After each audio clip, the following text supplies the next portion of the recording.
Right, finally, after months of searching, I found the actual Rommel's bunker, and there it is in all its glory.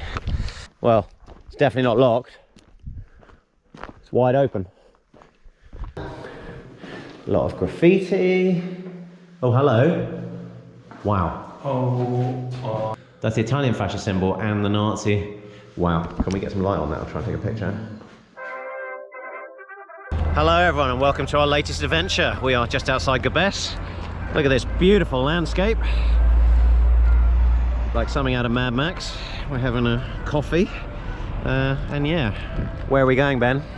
We're going to Mareth. Why are we going to Mareth? Going on a World War II inspired hike. Yes, that's what we're going to do. Anyway, we've been driving for hours. I think we're down to the last like 45 minutes. Yeah, we need to get there before sunset, and then we need to go up into the hills into Toujane to get close to the start line. So beautiful. Right, we made it to the Dar Toujane. I have some delicious wine before dinner. And I can smell dinner being cooked up, actually. It's going to be amazing. It is freezing out here. So hopefully we bought the right gear for camping tomorrow night, because yeah, it's very, very cold. But yeah, I got to try and eat as much as possible. And then we're going to get up at like 5 AM tomorrow to get started, because we have a massive day of hiking to get done if we're going to be finished by Saturday morning.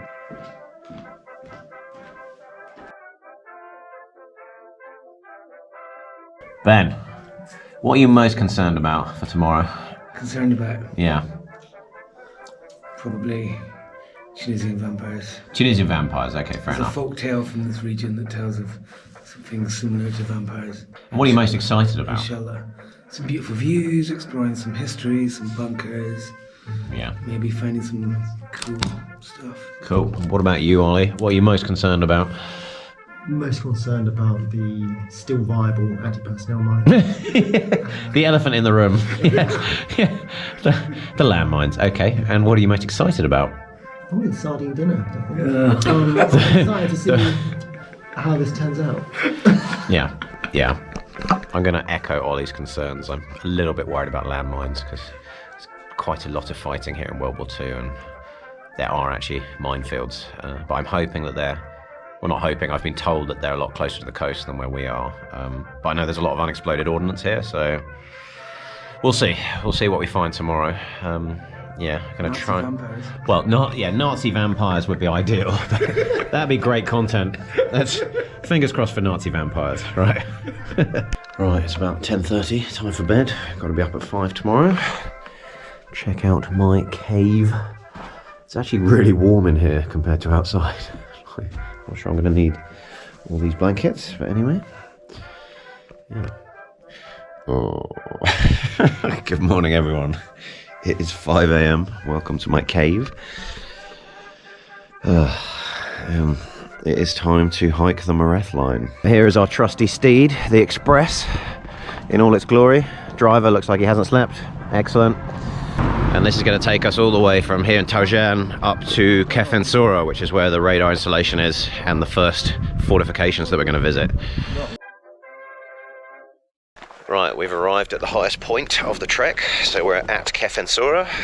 You can see behind me the radar installation that we're not really supposed to go next to. And that's the summit we're going up to. That's where the Germans put their anti-aircraft installations. Apparently there are jackals and eagles up there, so we need to approach quietly.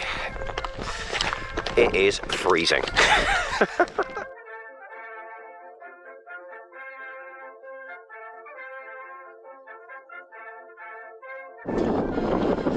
Really regretting not bringing a jacket.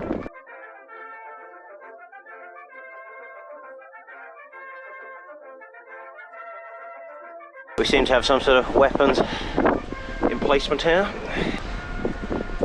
That's a good line of fire. I don't know if my GoPro's going to pick up there. You can basically see all the way to the sea. Welcome to Kef Enssoura and the beginning of our hike. Look at this.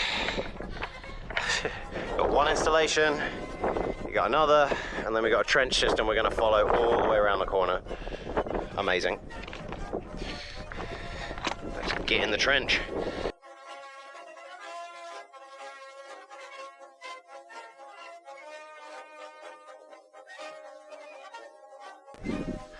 Oh, hello. What have we got in here? Is that some kind of storage? So we've just made our way up this kind of trench system. Seems to have been dug in to help the defenders. Look at the views they have from up here. What a great position. Whoa, lost your hat, Ollie.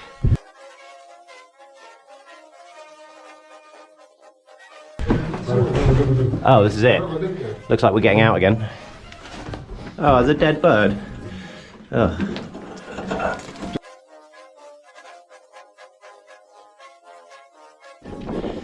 Now we're talking. Wow, that's big. Oh, yeah, there's another one dug in.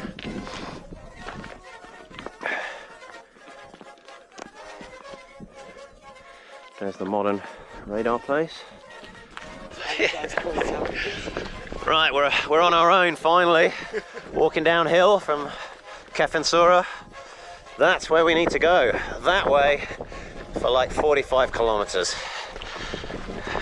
Well, we've just discovered that Rommel's bunker is actually completely out of our way, so not sure what we're going to do about that. But we'll work it out as we go along.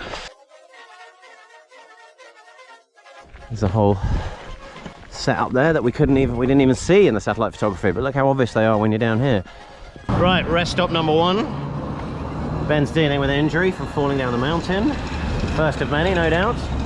And we're just rehydrating with incredible quantities of sugar and caffeine. Cheers.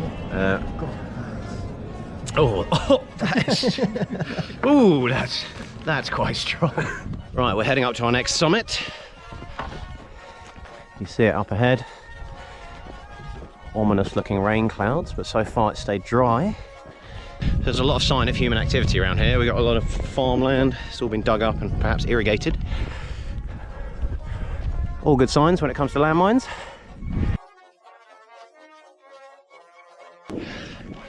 Well, that's hard work. Right, look what we found. Whew. Got a whole trench system here. I guess we got one point looking out down the valley where we came from. Trench coming around here. All the way over there. Might as well get in.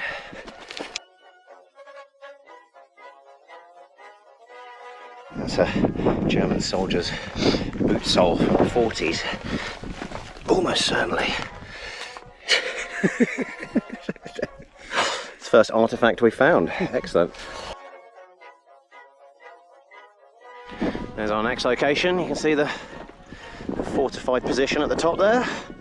Not sure how we're going to get up there, but let's see. Right, breaching the walls. Oh. Now that is a serious fortification. Look at that. How do we get in? Down here, I guess. Going in. Stairs, nice. Hello. Okay. Wow. Look at this.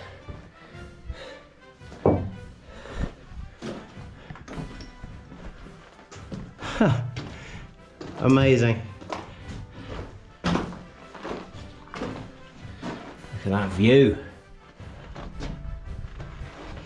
Right, let's head out and check out the second one, wherever that might be.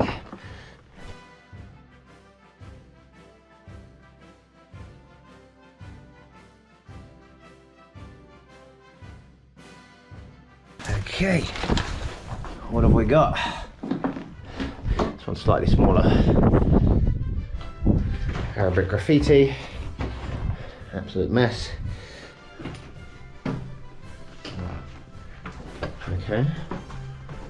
Ah, cool. And then the views out onto the surrounding plain. Look at that. Right down onto the main road where we're going to go soon. And there, I hope, is Mareth in that direction.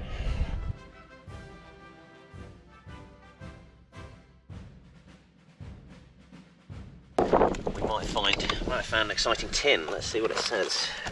Got anything? Oh, it's so hard to read. I can't read any of that. Pretty sure it just says tuna. It says tuna, Tunis. Like 1999. No, I can't read any of that. But it's not in some sort of Gothic font, which is disappointing. So I don't think that that's German tuna. Here we are at trench system 6. We're going to follow this all the way around. Whoop. To where we're going next. So we are now only about, it's got to be less than 5 kilometers from dropping down into the valley, and then the rest of the walk is essentially along flat ground. So the Mareth Line continues, but it continues at a much lower level, which we're very excited about, because look at this. I'm much more keen to be walking on farmland and tracks than this crazy twist your ankle rock. But yeah, let's see what else we can find before we lose all this elevation.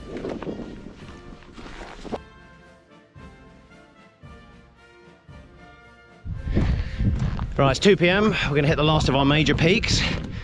Unfortunately, it's that one. That's a long way up. Oh, I made it to the top, yes. And look, rewarded with some sort of weird, well, firstly an amazing view, secondly a huge fortification. Oh, look at that.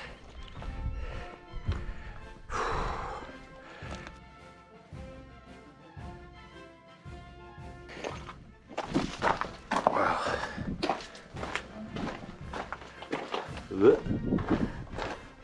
Okay, look at that view.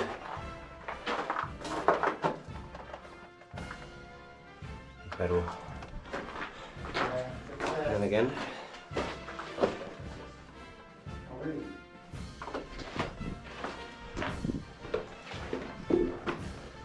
Cool.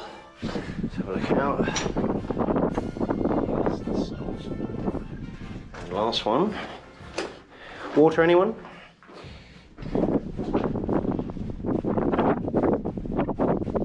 What do we have here? I guess that's unusual graffiti. What's all this? We reckon range finding. Ooh. What's this, people? Anyone know? We can now see Mareth about 16k in the distance. There she is. I think the most visible thing is that huge, I guess it's a cement works or something, the white building. Yeah, we're kind of going to lose elevation now and not regain it because we're going down onto the coastal plain. What are we having, Ben? Venezuelan rum. Delicious Venezuelan rum. Diplomatico. Oh, that smells. What do they put in there? And how do they get it in there? Oh, there's an actual doorway. Okay. So they can walk around here. So we just met one of the local residents who told us that both his grandfather and his uncle died in 1945, just on the other side of that bunker on their farm, trying to clear mines off their land that had been left here by the Germans as they were retreating from the American advance. He's reassured us there's no mines now, but it's still a bit concerning. And look, you've got a much higher density of like trenches and fortifications here. So there's a trench coming through from the other one. Then we got this. There's one just behind it, and then there's another just up there on the ridge.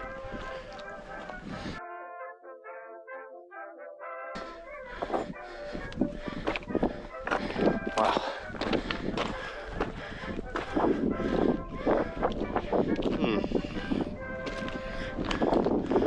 It's a bit weird.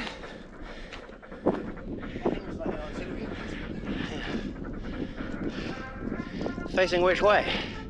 Over the top? Yeah. Okay. Ollie said we have to see this. That's hyping things up at the end of the day. Let's see.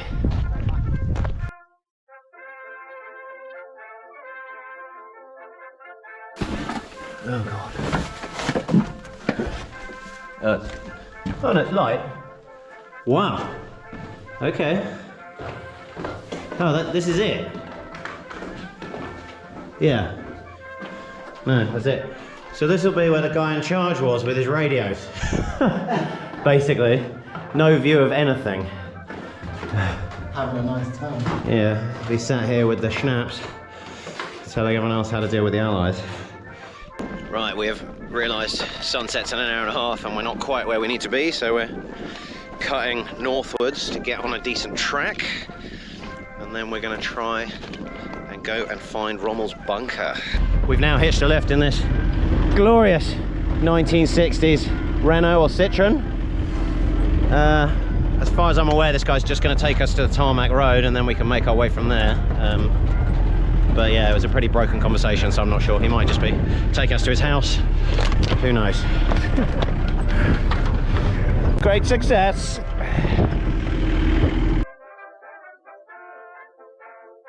Right, finally, after months of searching, I found the actual Rommel's bunker. And there it is in all its glory. We're going to go and check it out. Unfortunately, the sun's just gone down, but we're going to go and check it out and see if we're actually able to get in or if it's locked. Because there's some really impressive stuff inside, including like a painting on the wall and some mosaics and things. So yeah, you can see it's much bigger than the one that I found months ago and put on YouTube.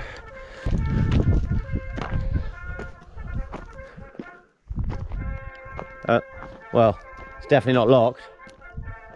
It's wide open. Wow. Oh, yes lads. Look at this. This is much more developed than the other one. It's huge.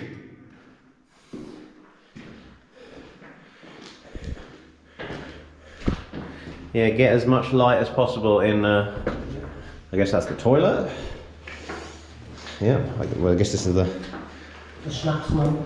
The schnapps one.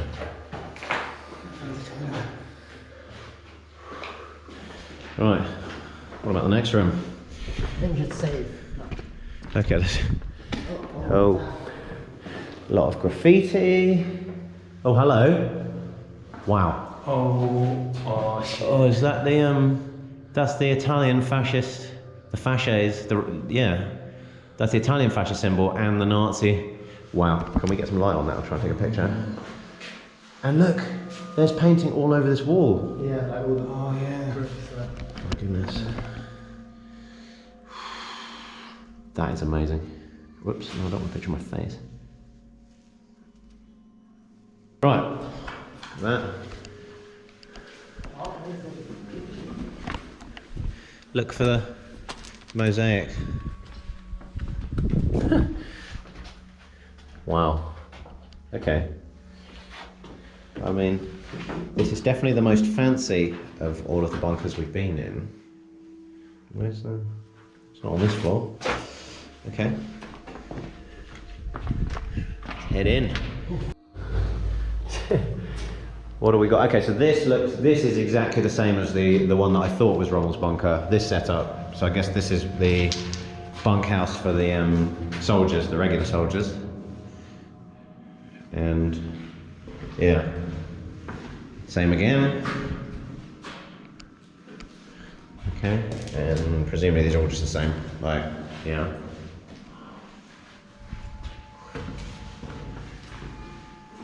Yeah.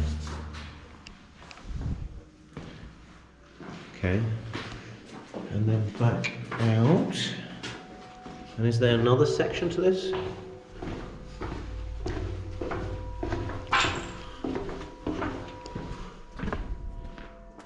Is that all of it? Yeah, I guess it must be. So somewhere it says pictures of Burkhardt. Yeah, unless that was in a different one. So that was on, the picture I saw was on Twitter and it was on just a white wall. That's it. Wouldn't make any sense to put anything higher up because this is the most protected area. That's very cool, but I wonder what else